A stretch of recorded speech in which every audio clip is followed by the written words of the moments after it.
Assalamualaikum warahmatullahi wabarakatuh. Apa kabar Soleh dan Soleha Abi semuanya? Semoga kabar pada siang hari ini sehat selalu ya, dan keluarganya juga sehat semua. Baik, pada kesempatan ini Abi akan mengajarkan mata pelajaran teknologi, informasi, dan komputer. Untuk yang baru pertama kali mendengar suara Abi dan belum pernah ketemu, Abi akan perkenalkan nama Abi ya. Nama Abi Abi Suprapto, kalau dipanggil Abi Su. Nah, untuk memulai pelajaran TIK kita pada hari ini, sebelum kita mulai, terlebih dahulu kita berdoa. Berdoa, mulai. Bismillahirrahmanirrahim. Raditu billahi rabba wa bil islami dina wa bi muhammadin nabiyya wa rasula. Rabbi zidni ilma warzuqni fahma. Amin ya rabbal alamin. Iya, demikian kita sudah berdoa. Untuk materi selanjutnya, siapkan buku catatannya ya. Komputer. Siapa sih yang tidak mengetahui apa itu komputer? Dan mungkin sudah tidak asing lagi bagi kalian apa itu yang dimaksud dengan komputer. Tapi, apakah kalian mengetahui apakah itu yang dimaksud dengan komputer yang sebenarnya? Nah, jadi pada video kali ini kita akan membahas mengenai komputer itu sendiri. Kegunaan komputer mungkin pada zaman sekarang yang sudah kita ketahui. Nah, media komputer itu dilakukan banyaknya untuk bermain game, melakukan streaming, melakukan proses editing, dan juga untuk bersosial media. Tapi, itu kan sekarang. Nah, lalu apakah kegunaan komputer zaman dulu dibandingkan sekarang? Nah, jika kalian bertanya-tanya seperti itu jelas beda sekali. Oke, simak penjelasannya pada video berikut ini. Tapi untuk kalian yang belum subscribe, silahkan klik subscribe dulu agar kalian tidak ketinggalan video-video selanjutnya. Kata komputer diambil dari bahasa Yunani, yaitu computare, yang artinya hitung atau alat hitung, dan secara singkat bisa diartikan sebagai suatu alat yang dipakai untuk mengolah data menurut perintah yang telah dirumuskan. Jadi zaman dahulu komputer digunakan bukan untuk bermain game, streaming, editing, maupun bersosial media. Itu jelas jauh beda dengan sekarang. Dan komputer menurut arti yang lebih terdefinisi ialah perangkat elektronik yang terdiri dari komponen-komponen yang saling bekerja antara satu dengan yang lainnya untuk menghasilkan informasi berdasarkan program dan data yang ada, dalam membantu pekerjaan manusia agar lebih efektif dan efisien. Dalam pengoperasian suatu komputer itu harus adanya hardware, software, dan juga brainware. Jadi, pada inti ini itu adanya saling keterkaitan karena ini saling bekerja sama. Hardware tanpa adanya software maka itu hanya sebuah perangkat keras yang tidak ada artinya, dan juga sebaliknya. Tetapi itu juga dibutuhkan suatu brainware untuk mengoperasikannya karena brainware sebagai user dan sebagai pengendali dari sistem komputer tersebut. Komputer generasi pertama tahun 1946 sampai dengan 1959. Setelah tahun 1940, komputer generasi pertama dibuat dengan menggunakan tabung vakum sebagai komponen dasar pembuatannya. Sayangnya, tabung vakum ini dianggap tidak efisien karena cepat sekali panas dan juga memerlukan daya listrik yang sangat besar.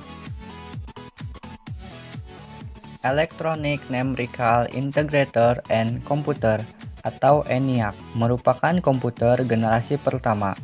J. Presper Edgar dan John Mauchly merupakan orang yang membangun ENIAC tersebut yang merupakan komputer generasi pertama. Menggunakan 18.000 tabung vakum di University of Pennsylvania. dan memakan waktu 3 tahun untuk membuat program ENIAC tersebut.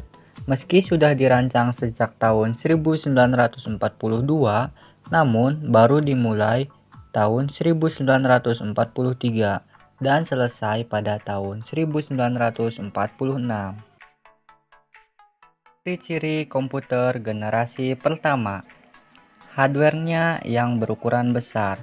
Nah, karena pada komputer ini menggunakan 18.000 tabung vakum, yang selanjutnya membutuhkan listrik yang besar. Karena hardware yang besar, jadi listrik yang dibutuhkan juga begitu besar sesuai dengan ukuran hardware-nya.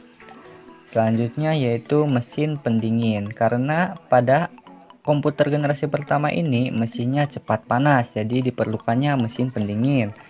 Dan juga penyimpanannya kecil. Komputer generasi kedua tahun 1959 sampai dengan 1965. Pada tahun 1959, tabung vakum yang menjadi komponen dasar komputer generasi pertama telah tergantikan dengan transistor. Penggantian komponen ini dilakukan karena transistor dianggap lebih efisien dibandingkan dengan tabung vakum. Ciri-ciri komputer generasi kedua. Daya listrik yang digunakan lebih kecil, karena pada generasi kedua ini sisi fisik hardware-nya itu berukuran lebih kecil dan itu memungkinkan membutuhkan daya listrik yang lebih kecil. Hardware lebih kecil. Ya, karena pada komputer generasi kedua ini sudah digantinya komponen utama dari tabung vakum kepada transistor dan juga lebih cepat karena sudah dapat di-upgrade dan agar lebih dapat diandalkan. Komputer generasi ketiga tahun 1964 sampai dengan 1970. Pada tahun 1965, komputer dibuat menggunakan Integrated Circuit atau IC. Meskipun IC sebagai komponen dasar utama, transistor masih tetap digunakan, tetapi ukuran dari transistor sendiri itu diperkecil. Pada generasi inilah pertama kalinya digunakan keyboard dan juga monitor dengan tampilan sistem operasi. Selain itu, biaya yang dikeluarkan ini jauh lebih murah hingga dapat dijangkau oleh masyarakat umum. Ciri-ciri komputer generasi ketiga. Pada komputer generasi ketiga ini, yaitu harganya lebih murah sehingga bisa dijangkau oleh masyarakat umum. Nah, dan juga daya listrik yang dibutuhkan pada generasi ketiga ini lebih kecil dari komputer-komputer dari generasi sebelumnya. Dan penyimpanannya pun pada komputer generasi ini yaitu lebih besar. Nah, dan juga kecepatannya 10.000 kali jika dibandingkan dengan komputer generasi pertama. Itu jauh lebih menguntungkan jika dibandingkan dengan komputer-komputer pada generasi sebelumnya. Komputer generasi keempat tahun 1971 sampai dengan tahun 2000-an. Komputer generasi keempat dibuat dengan tujuan pengembangan lebih jelas, yaitu memperkecil ukuran sirkuit dan komponennya. Generasi ini menggunakan komponen dasar mikroprosesor, seperti komputer yang masih banyak beredar pada zaman sekarang.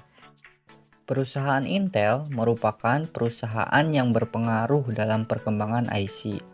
Perusahaan ini mampu menciptakan Intel 4004 yang menjadi asal mula perkembangan komputer, dengan meletakkan seluruh komponen dari sebuah komputer dalam sebuah chip yang sangat kecil. Intel berhasil menggantikan komputer dengan ukuran besar menjadi lebih kecil dan lebih efisien.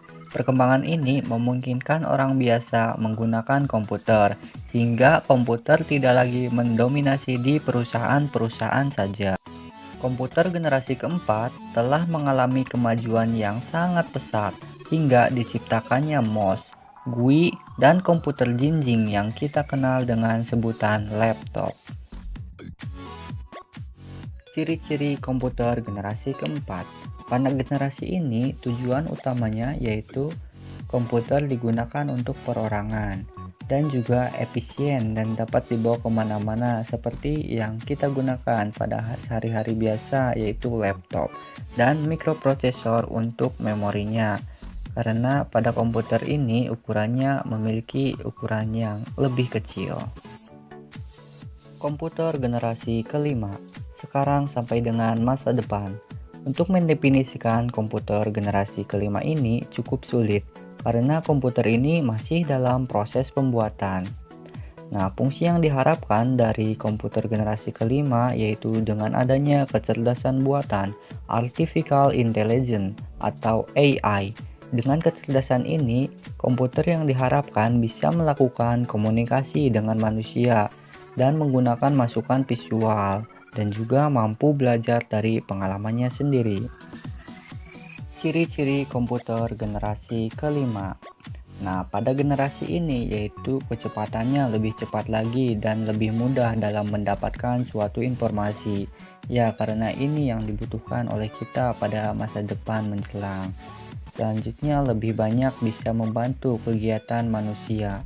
Ya, karena pada komputer ini, komputer lebih banyak digunakan untuk suatu pekerjaan dan fiturnya semakin banyak.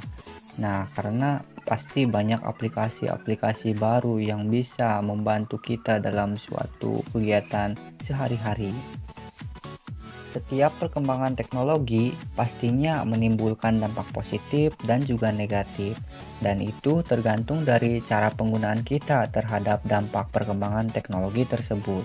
Sebagai contoh dalam kegiatan positifnya, dengan perkembangan komputer itu memungkinkan kita bisa terbantu oleh komputer dalam menyelesaikan suatu pekerjaan atau tugas sekolah maupun perkuliahan. Dan dampak negatifnya mungkin kita bisa menjadi orang yang lebih bermalas-malasan karena komputer tersebut, dan itu tergantung dari cara kita dalam menghadapi perkembangan komputer tersebut.